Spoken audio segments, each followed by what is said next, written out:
क्या आपने सोचा है कि ओलंपिक के उद्घाटन में राजनेता क्यों आते हैं? खेल देखने, फोटो खिंचवाने?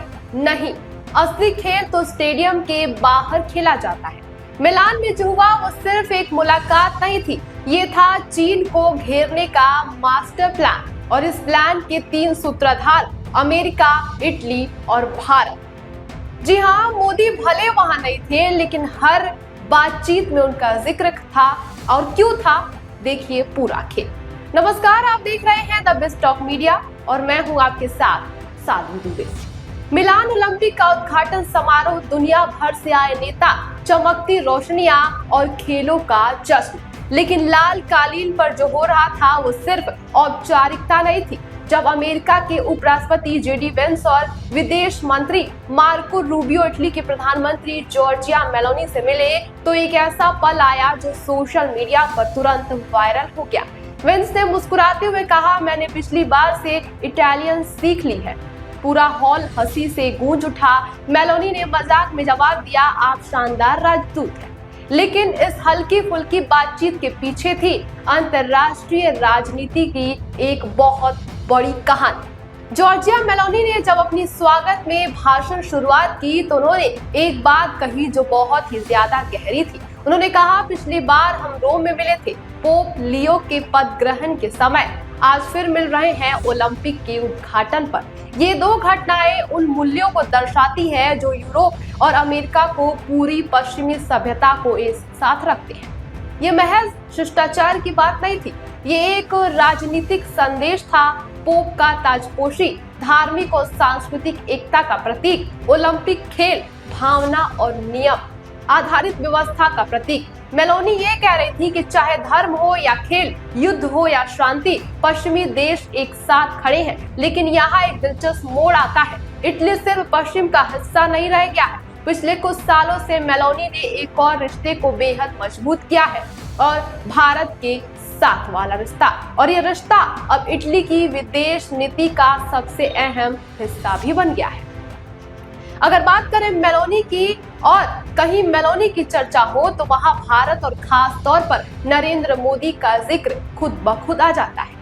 जॉर्जिया मेलोनी और प्रधानमंत्री नरेंद्र मोदी के बीच की दोस्ती किसी फिल्म की कहानी से कम नहीं है। 2023 में जब मेलोनी पहली बार भारत आई तो मोदी ने उनका स्वागत ऐसे किया कि पूरी दुनिया चौंक गई। राष्ट्रपति भवन में भव्य डिनर, संयुक्त प्रेस कॉन्फ्रेंस और सबसे खास बात, दोनों नेताओं के बीच का वो केमिस्ट्री जो टीवी स्क्रीन पर साफ दिखाई देता है। मोदी ने कहा था कि इटली और भारत के बीच रिश्ता सिर्फ राजनयिक नहीं, ये सांस्कृतिक और आध्यात्मिक भी है। और मेलोनी ने जवाब दिया था, भारत एक उभरती हुई महाशक्ति है और इटली इस यात्रा में आपके साथ खड़ा रहना चाहता है। फिर 2024 में G7 शिखर सम्मेलन हुआ इटली में। मेलोनी ने मोदी की विशेष अतिथि के रूप में बुलाया। वहां एक तस्वीर वायरल हुई। मेलोनी और मोदी साथ साथ बैठे हैं, हंस रहे हैं, बातचीत कर रहे हैं। ये तस्वीर सिर्फ एक फोटो नहीं थी, ये नई विश्व व्यवस्था की तस्वीर थी। भारत अब सिर्फ एशिया का खिलाड़ी नहीं रहा, वो वैश्विक मंच पर निर्णायक की भूमिका निभा रहा है। और इटली ये समझ चुकी है कि भविष्य की दुनिया में भारत के साथ खड़े होना बेहद ही जरूरी है। लेकिन सवाल उठता है कि इटली को भारत में इतनी दिलचस्पी क्यों है? और जवाब है भू राजनीतिकरण। अब इस पूरे समीकरण में अमेरिका कहाँ फिट बैठता है? जेडी वेंस और मार्को रूबियो जब इटली पहुंचे तो उनके दिमाग में सिर्फ ओलंपिक नहीं था, ट्रंप प्रशासन की एक साफ रणनीति थी, यूरोप में भरोसेमंद सहयोगी ढूंढना। जर्मनी और फ्रांस पारंपरिक रूप से अमेरिका के साथ रहे हैं, लेकिन अब वो अपनी स्वतंत्र विदेश नीति चलाने लगे हैं। जर्मनी रूस से गैस खरीदने में झिझकता नहीं, फ्रांस अफ्रीका में अपना खेल खेल रहा है। ऐसे में इटली एक ताजा हवा की तरह है। जब मेलोनी ने वेंस से कहा, हम कई द्विपक्षीय मुद्दों पर साथ काम कर रहे हैं, साथ ही कई खुली अंतर्राष्ट्रीय फाइलों पर भी, तो उनका इशारा साफ था, यूक्रेन युद्ध। इटली और अमेरिका दोनों यूक्रेन के साथ हैं। मिडिल ईस्ट संकट, इटली भूमध्य सागरीय देश होने के नाते इजराइल फिलिस्तीन मुद्दे पर सक्रिय भूमिका निभाता है।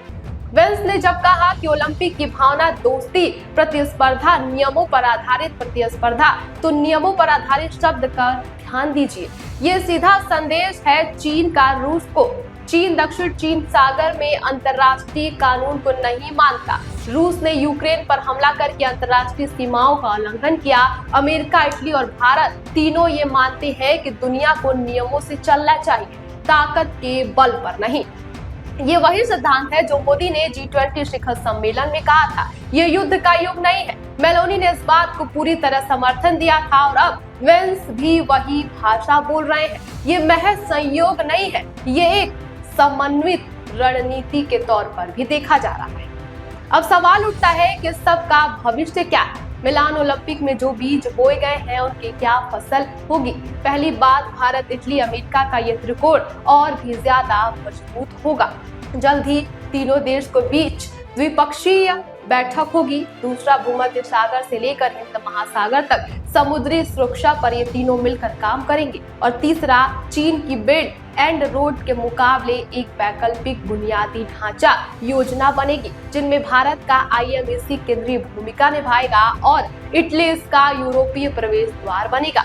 चौथा, तकनीकी रक्षा आंतरिक में सहयोगी और भी ज्यादा गहरा होने वाला है। ये तीनों देश मिलकर इस वक्त चीन को धूल भी चटाने वाले हैं। फिलहाल इस खबर पर आपकी क्या राय है, हमें कमेंट बॉक्स में जरूर बताएं और देश दुनिया की तमाम खबरों को देखने के लिए हमारे चैनल को सब्सक्राइब करें। बने रहिए हमारे साथ और देखते रहिए द बेस्ट ऑफ मीडिया।